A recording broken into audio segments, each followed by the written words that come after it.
Enlève la recherche d'évitement de toutes les choses qui ne reposent pas sur nous et replace-la au niveau des choses qui sont contraires à la production de la nature, parmi celles qui reposent sur toi.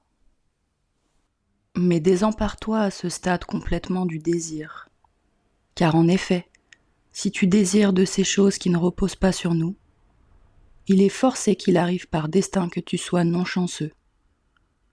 Et concernant les choses qui reposent sur toi et qu'il est beau de désirer, aucune ne t'est encore accessible. Use seulement de la mobilisation subjective à agir et de la non-mobilisation subjective à agir, assurément avec légèreté et au sein d'un emparement mental des choses rétractables et d'un laisser-aller mental.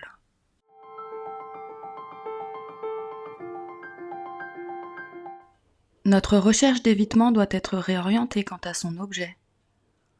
Les choses qui ne reposent pas sur nous et qui ne sont pas conformes à nos attentes spontanées, illusoirement perçues comme des mots, doivent être remplacées par celles qui reposent sur nous et qui sont en dehors de la production naturelle des choses.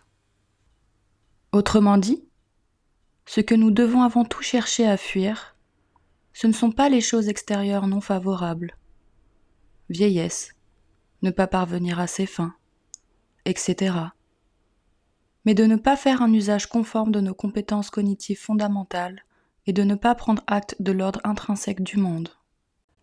Mais, dans une visée didactique, la réciproque concernant le désir n'est pas pour le moment préconisée. Épictète ne nous invite pas ici à ne désirer que des activités mentales intérieures conformes à l'ordre des choses. En effet, la discipline du désir est plus dangereuse et trompeuse. Le désir de vrai bien, par exemple, avoir soin de sa famille, peut facilement masquer en fait un désir de faux bien.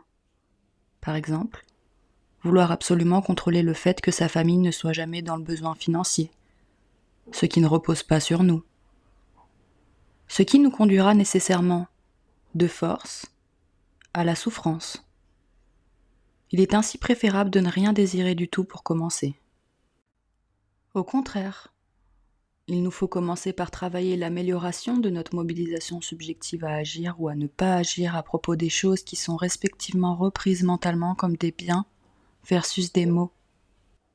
La mobilisation subjective à agir, en phase avec la production naturelle des choses, étant entre autres la capacité, qui repose sur nous, à initier une action sans entrer dans une relation de dépendance avec le but matériel de cette action que nous chercherions à atteindre à tout prix, c'est-à-dire avec légèreté, avec un emparement mental des choses aisément rétractables, et avec un laisser-aller, un lâcher-prise, mental concernant l'issue de notre action qui cherchera avant tout à se conformer à la nature des choses telles qu'elles se produisent intrinsèquement.